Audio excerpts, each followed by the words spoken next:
တန်တရားဝကလွတ်ဖို့ဆိုတာစစ်ပွဲတွေဝင်နှွှဲရတာတဲ့ခက်ခဲတယ်ပေါ့ဘာလို့လို့ဆိုရင်အပြင်ကရန်သူနှိမ်ရတာမဟုတ်ဘူးကိုယ်စိတ်ထဲမှာရှိတဲ့ရန်သူဘလောက်နှိမ်ရခက်တယ်ဆိုတာစဉ်းစားကြည့်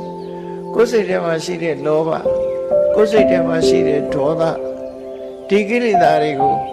ချုပ်တီးဖို့နှိမ်နှင်းဖို့ဆိုတာလွန်ခဲနေပေါ့နော်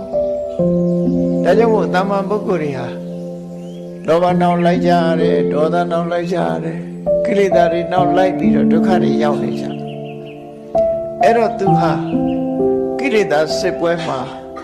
အနိုင်တိုက်ခဲ့သူဖြစ်ပါတယ်တဲ့သူရိဋ္ဌိနစွန့်စွန့်စားစားသူဟာကြိုးစားအထောက်ခဲ့တာဖြစ်လို့ sacrifice ကိုစွန့်လွတ်ထားတဲ့ပုဂ္ဂိုလ်ဖြစ်တယ်တာမန်ပုဂ္ဂိုလ်တွေကတရားဥရဖို့ဆိုမလွယ်ဘူးဘာလို့လို့ဆိုရင်လူဆိုတာကိုယ့်ကိုညားတယ်လေဒုက္ခရောက်မှကြောက်တယ်ဆင်းရဲမခံညင်ဘူးအဲ့ဒါလို့ကိုယ့်ကိုညားမနေပဲနဲ့မရရအောင်ကြိုးစားအထုတ်တယ်ဆိုပုဂ္ဂိုလ်တွေသူ့ကိုယ်သူကိုစွန့်လွတ်လိုက်တဲ့ပုဂ္ဂိုလ်မျိုးပဲဖြစ်တယ်သင်္ကမဝိစေနာစာသင်္ကမဆိုတာစစ်ပွဲတိုက်ပွဲဝိစေယဆိုတာအောင်နိုင်သူစစ်ပွဲကိရိတာစစ်ပွဲကိုဝင်ရောက်ဆင်နွှဲလိုက်တဲ့အခါမှာအောင်မြင်လာခဲ့လို့ဗျမစရိယနုသိနေနာမြတ်စွာဘုရားဆုံးမဟောကြားတဲ့မဂ္ဂင်၈ပါးအကျင့်တရားကိုသူဟာဖြောင်းဖြောင်းမတ်မတ်အောင်မြင်မြင်ကြီး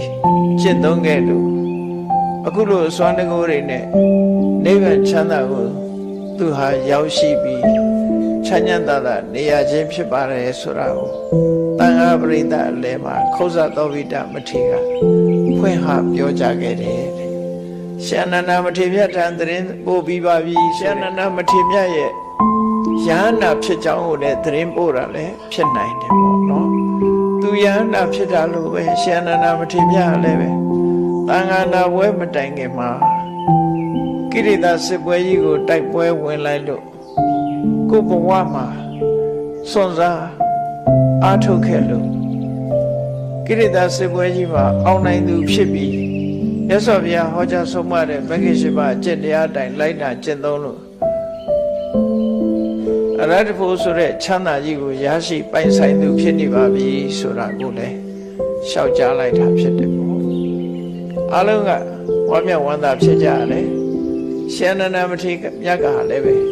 တန်ခါနာပွဲဝင်လာတဲ့အခါမှာယဟန္တာအဖြစ်နဲ့သူဟာဂုဏ်ရှိတည်ရှိမျက်နှာမငယ်ရပဲနဲ့ယဟန္တာဖြစ်တဲ့တန်ခါနာပွဲကိုပါဝင်ပြီးတော့ဆောင်ရွက်ခွင့်ရတယ်အဲ့ဒါကိုပဲအမတ်တရားစကားအဖြစ်ထေရဂါထာမှာမှတ်တမ်းတင်ထားတာပဲဖြစ်တယ်ပေါ့နော်ဘာပဲဖြစ်ဖြစ်ကိုလုပ်တဲ့အလုပ်တစ်ခုဟာအောင်မြင်သွားပြီဆိုလို့ရှိရင်တော့